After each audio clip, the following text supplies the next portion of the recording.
Hi, it's Miss Kyoto, ready for our shared reading. We continue with Charlotte's Web by E.B. White. Today is Monday, November 9th, 2020. We have our trifolds here ready to go. We are going to be reading chapter 10. And so in our trifold, we're going to look for this little banner that says chapters to read 10. And today's stop and jot task is about synthesizing. We're going to retell this chapter, but instead of retelling it as the narrator or the way Wilbur or Charlotte would tell it, we're going to put ourselves in the place of Templeton. How would he retell this chapter? So let's read chapter 10. It is called An Explosion. Day after day, the spider waited, head down, for an idea to come to her. Hour by hour, she sat motionless, deep in thought. Having promised Wilbur that she would save his life, she was determined to keep her promise.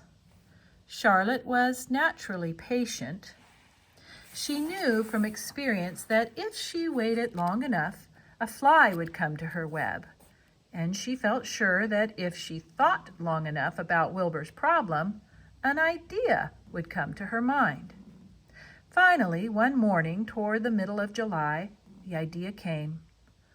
"Why, how perfectly simple," she said to herself. "The way to save Wilbur's life is to play a trick on Zuckerman.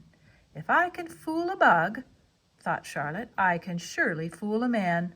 People are not as smart as bugs." Wilbur walked into his yard just at that moment. "What are you thinking about, Charlotte?" he asked. "I was just thinking," said the spider, "that people are very gullible." "What does gullible mean?" "Easy to fool," said Charlotte. "That's a mercy," replied Wilbur, and he lay down in the shade of his fence and went fast asleep. The spider, however, stayed wide awake, gazing affectionately at him and making plans for his future. Summer was half gone. She knew she didn't have much time. That morning, just as Wilbur fell asleep, Avery Arabelle wandered into the Zuckerman's front yard, followed by Fern. Avery carried a live frog in his hand. Fern had a crown of daisies in her hair. The children ran for the kitchen. "Just in time for a piece of blueberry pie," said Mrs. Zuckerman. "Look at my frog," said Avery, placing the frog on the drain board and holding out his hand for pie. "Take that thing out of here," said Mrs. Zuckerman. "He's hot," said Fern. "He's almost dead, that frog." "He is not," said Avery. "He lets me scratch him between the eyes." The frog jumped and landed in Mrs. Zuckerman's dishpan full of soapy water. "You're getting your pie on you," said Fern. "Hey, can I look for eggs in the hen house, Aunt Edith?" "Run outdoors, both of you, and don't bother the hens." "It's getting all over everything," shouted Fern. "His pie is all over his front." Come on, frog," cried Avery. He scooped up his frog. The frog kicked, splashing soapy water onto the blueberry pie. "Another crisis," groaned Fern. "Hey, let's swing in the swing," said Avery, and the children ran to the barn. Mr. Zuckerman had the best swing in the county. It was a single long piece of heavy rope tied to the beam over the north doorway. At the bottom end of the rope was a fat knot to sit on. It was arranged so that you could swing without being pushed. You climbed a ladder to the hayloft. Then, holding the rope, you stood at the edge and looked down, and were scared and dizzy. Then you straddled the knot so that it acted as a seat.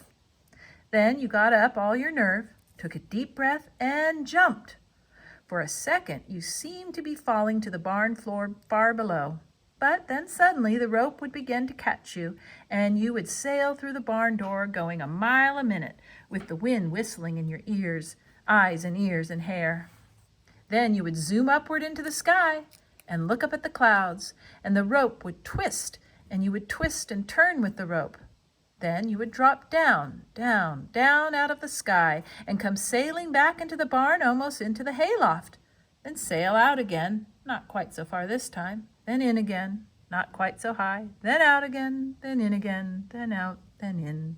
And then you'd jump off and fall down and let somebody else try it. Mothers for mile around worried about Zuckerman's swing. They feared some child would fall off, but no child ever did. Children almost always hang on to things tighter than their parents think they will. Avery put the frog in his pocket and climbed to the hayloft. The last time I swang in this swing, I almost crashed into a barn swallow, he yelled. Take that frog out, ordered Fern. There they are, swinging.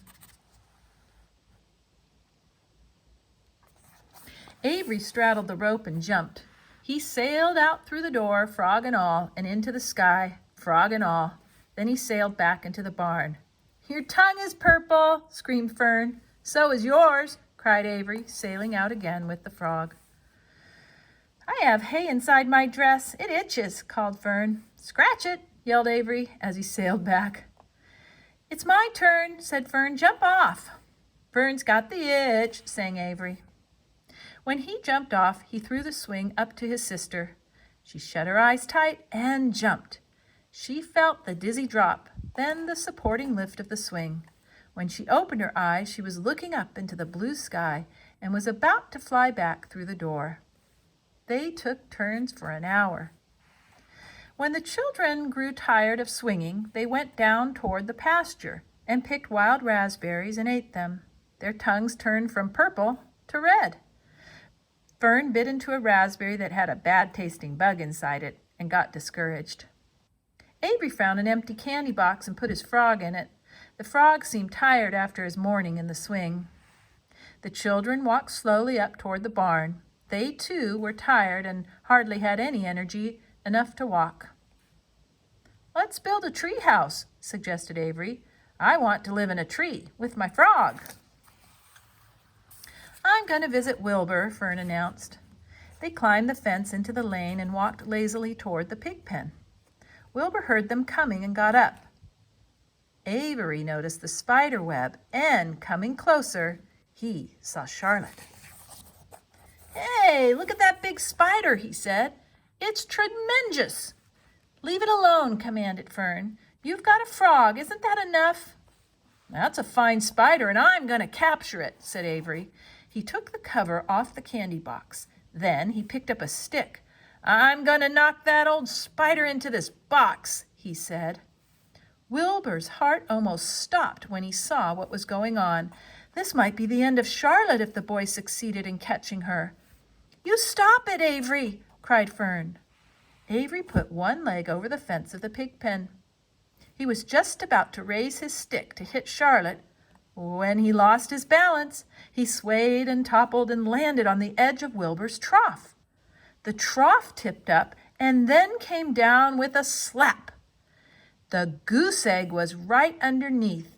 There was a dull explosion as the egg broke, and then a horrible smell. Fern screamed. Avery jumped to his feet.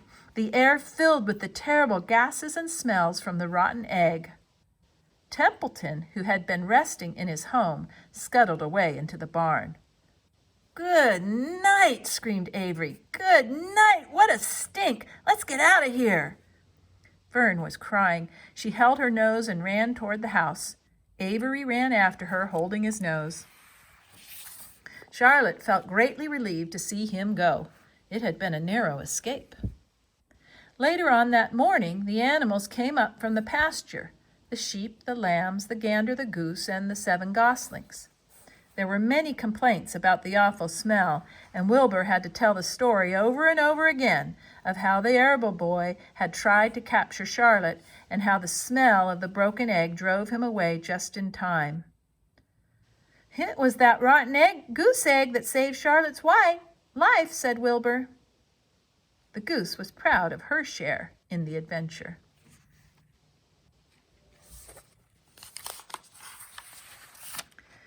I'm delighted that the egg never hatched, she gabbled. Templeton, of course, was miserable over the loss of his beloved egg, but he couldn't resist boasting. "It pays to save things," he said in his surly voice. "A rat never knows when something is going to come in handy. I never throw anything away." "Well," said one of the lambs, "this whole business is all well and good for Charlotte, but what about the rest of us? The smell is unbearable. Who wants to live in a barn that is perfumed with rotten egg?" "Don't worry, you'll get used to it," said Templeton. He sat up and pulled wisely at his long whiskers, then crept away to pay a visit to the dump. When Lurvy showed up at lunchtime carrying a pail of food for Wilbur, he stopped short a few paces from the pig pen. He sniffed the air and made a face. "What in thunder?" he said. Setting the pail down, he picked up the stick that Avery had dropped and pried the trough up. "Rats," he said. "Phew! I might have known a rat would make a nest under this trough. How I hate a rat!" And Lurvy dragged Wilbur's trough across the yard and kicked some dirt into the rat's nest, burying the broken egg and all Templeton's other possessions. Then he picked up the pail. Wilbur stood in the trough, drooling with hunger. Lurvy poured. The slops ran creamily down and around the pig's eyes and ears. Wilbur grunted. He gulped and sucked and gulped, making swishing and swishing noises, anxious to get everything at once. It was a delicious meal. Skim milk, wheat middlings, leftover pancakes, half a donut, the rind of a summer squash, 2 pieces of stale toast, a third of a ginger snap, a fishtail, 1 orange peel, several noodles from a noodle soup, the scum off a cup of cocoa, an ancient jelly roll, a strip of paper from the lining of the garbage pail, and a spoonful of raspberry jello. Wilbur ate heartily. He planned to leave half a noodle and a few drops of milk for Templeton. Then he remembered that the rat had been useful in saving Charlotte's life, and that Charlotte was trying to save his life, so he left a whole noodle instead of a half. Now that the broken egg was buried, the air cleared and the barn smelled good again. The afternoon passed and evening came. Shadows lengthened. The cool and kindly breath of evening entered through doors and windows. Astride her web, Charlotte sat moodily, eating a horsefly and thinking about the future. After a while, she bestirred herself. She descended to the center of the web, and there she began to cut some of her lines. She worked slowly but steadily while the other creatures drowsed. None of the others, not even the goose, noticed that she was at work. Deep in his soft bed, Wilbur snoozed. Over in their favorite corner, the goslings whistled a night song. Charlotte tore quite a section out of her web, leaving an open space in the middle. Then she started weaving something to take the place of the threads she had removed. When Templeton got back from the dump around midnight, the spider was still at work. That's the end of chapter 10. So, that whole situation that happened with Avery and him trying to catch the spider and falling down and breaking the egg and the stink and the children running away, how would Templeton tell that part of the story? So you get to retell that part of the chapter right here from Templeton's point of view. Make sure you get his surly voice. That's all for now. Bye.